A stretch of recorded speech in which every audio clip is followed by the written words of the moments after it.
5 seconds. Start. Sir, I am very glad when I read the address of the President. He said that this government is very seriously considering to establish immediately the institutions of Lokpal and Lokayukt. Sir, we have been telling this for years, and I think it is high time that this thought was translated into practice. If you have to check this administrative instrument and to check corruption corroding this instrument, we should have moral stature. We politicians, particularly politicians who are in positions of power, must have moral stature. Otherwise, we can never keep this instrument in order.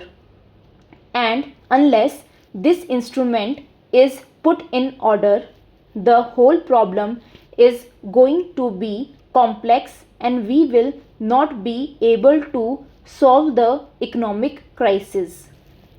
Sir, one more aspect I would like to touch, and that is regarding education. This is one aspect of our life on which there have been a plethora of seminars. There have been a plethora of conferences and numerous reports, but the educational system continues as it is. Sir, I have been a member of the university syndicate. We are spending crores and crores of rupees on producing graduates and postgraduates and PhDs, thousands and thousands of them. For what purpose? What is the plan? What for do you want them in this country? What is happening? We are just preparing fodder for all types of agitations, good, bad, and indifferent. I think all of us know that some of the postgraduates have been Naxalized. Why they are extremely frustrated. It is a national waste. And what is it that we are getting by spending crores of rupees? Should we not look into this problem?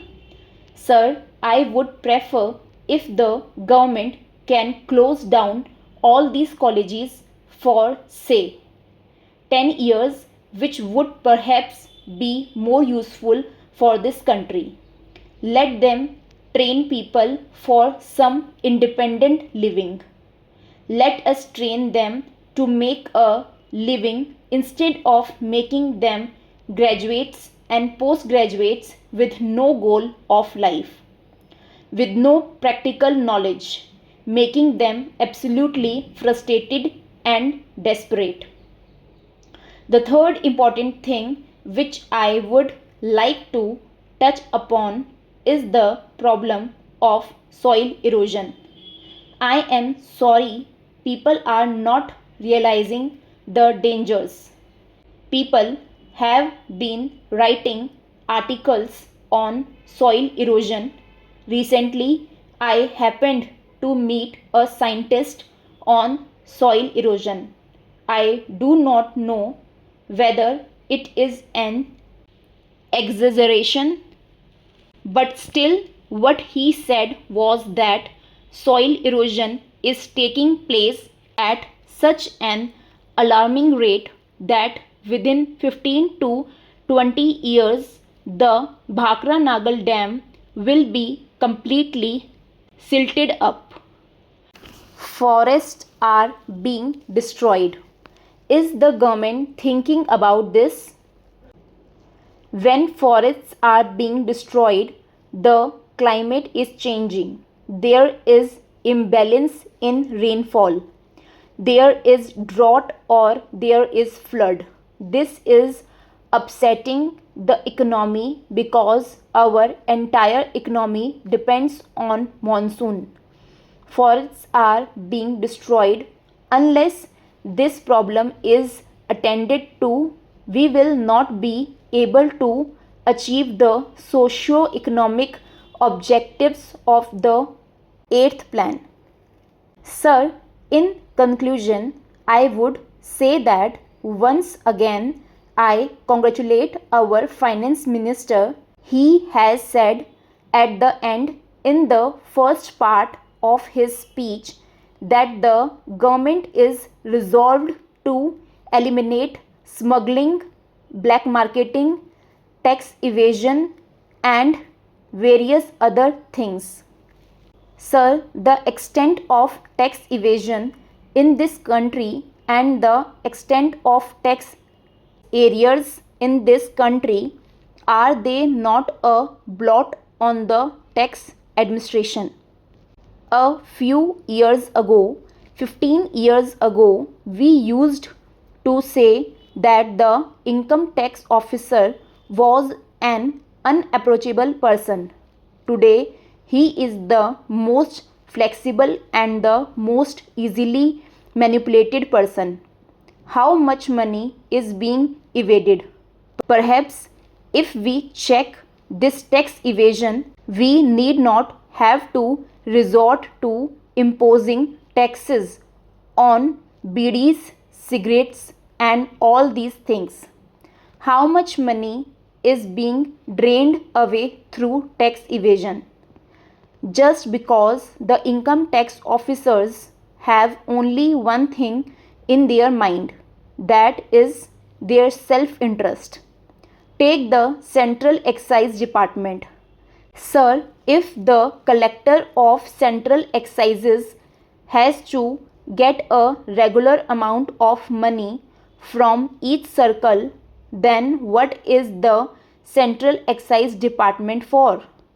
Should we not do something about this?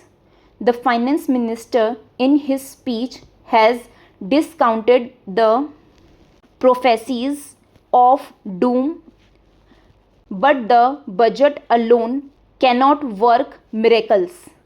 The budget alone cannot solve the socio-economic problems. Unless these steps are taken, prophecies of doom may after all come true. Sir, it will be a repetition on my part if I refer to some of the causes that have led the economic situation to this crisis. It is worthwhile to remember them to appreciate the budget proposals that have been presented by the Honorable Finance Minister. Sir, the budget should not only indicate the revenue receipts and expenditure, but it should also take into account our past performance and our areas of inadequacies, and it should project the future program to achieve our socio-economic goals.